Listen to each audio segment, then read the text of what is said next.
Hello, sports fans. Welcome to Spirit Sports Central. Today, we have my Week 7 college football predictions. So last week, I had a record of 16-4, which brings my overall record on the season to 104-22. So starting off Week 7, we have Iowa State visiting Texas. So Texas was dominant last week in a 49-0 win over Oklahoma, but Oklahoma was also without their starting quarterback. The Texas offense was great last week with Quinn Ewers returning from injury. Iowa State has not been great, especially recently where they're on a 3-game losing streak. The Iowa State defense is pretty good, and they could keep this game close, but I think the Texas offense is just way too good, and Texas will easily win this game 38-16. Moving on, we have Ole Miss hosting Auburn. So Ole Miss is a team that's gotten off to a great start. They have a tremendous ground game, averaging 242 rushing yards a game, which is top 10 in the nation, and quarterback Jackson Dart has also been good so far this season. The Auburn run defense isn't that good. They give up over 160 yards per game.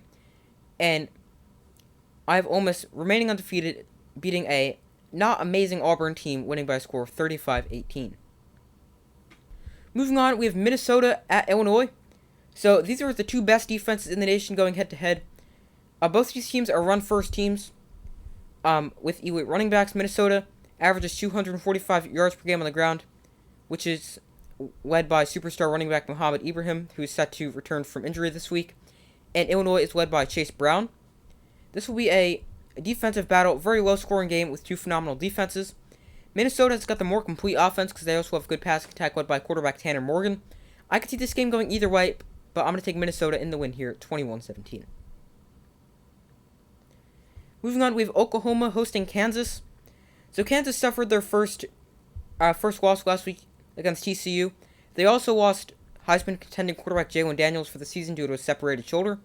So Jason Bean will start for Kansas, and he played pretty well in relief of Daniels last week.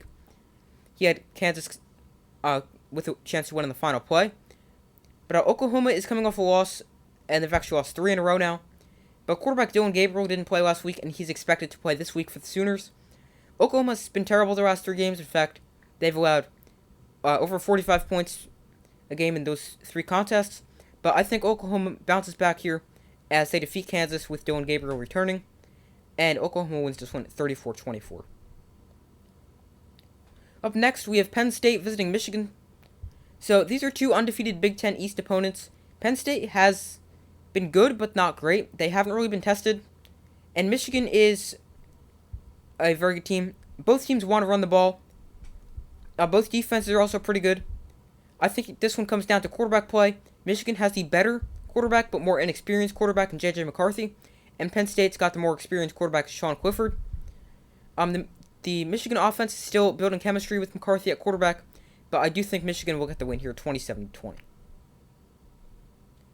Moving on, we have Georgia hosting Vanderbilt. So Vanderbilt's been much better this season. Their offense averages 33.2 points per game, but now they face a extremely good Georgia defense.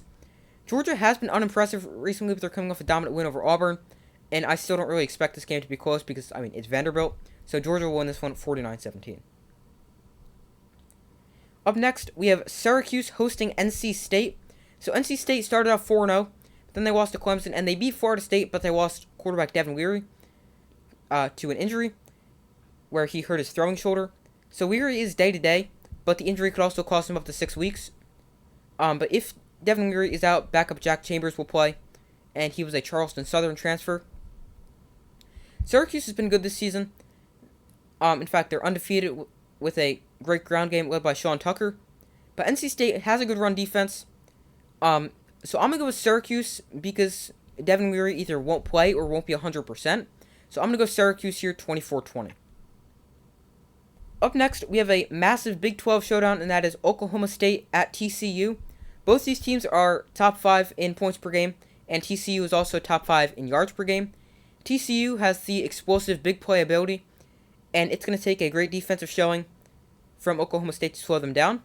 But Oklahoma State doesn't have the big explosive play offense like TCU has, but they have a dynamic quarterback in Spencer Sanders, who's a great dual threat and could create some big plays with his legs. I think this is going to be a high-scoring game, and it could really come down to who has the ball last. But I'm going to go TCU winning this one. But I could easily see this game going either way. But TCU gets the win here as they defeat Oklahoma State 42-34. And this is a game I really don't feel confident in with my pick. I can easily see it going either way. Moving on, we have a huge SEC game, and that is Tennessee hosting Alabama. So, another great game, another game I could see going either way. Alabama's coming off a very close win over Texas A&M, and Tennessee destroyed LSU last week.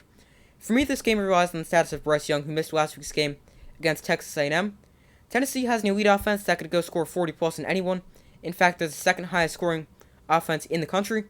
If Alabama doesn't have Bryce Young, I don't know if they could keep up with Tennessee because they were only able to score 24 on Texas A&M last week. But defensively, Tennessee is not that good. But offensively, they could outscore anyone. Alabama has a great defense, only allowing 10 points per game. But Tennessee uses an up-tempo offense, which can easily drain even the best defenses. This will be a shootout, but I'm going to take the upset. Give me Tennessee here, winning this one 45-38. And like the Oklahoma State TCU game, I could easily see this game coming down to who has the ball last. Up next, we have Georgia Southern hosting James Madison. James Madison's in their first season in the FBS, and now they're ranked, and they're 5-0. Georgia Southern has a good offense, but James Madison has an elite defense. In fact, they're the best run defense in the country, allowing under 50 rushing yards a game. But I have James Madison improving to 6-0 in the season as their great start continues as they defeat Georgia Southern by a score of 34-20. Up next, we have Clemson visiting Florida State. So Clemson is 6-0 and improving week by week, while Florida State got off to a really hot start, but have now dropped their last two games. And they have Clemson up on the schedule, who's another elite team. Florida State has a good offense, but Clemson should be able to shut them down, especially the Florida State run game due to a dominant defensive line. And that will make Florida State's offense one-dimensional, which doesn't seem like it's a good thing, but it could be a good thing because Clemson's secondary really has not been good at all this season. But I still have Clemson getting the win here as they win this one at 37-24.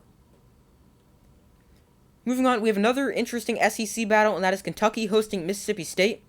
So last week, Kentucky lost to South Carolina, but they were without quarterback Will Levis. And he is expected to play this week.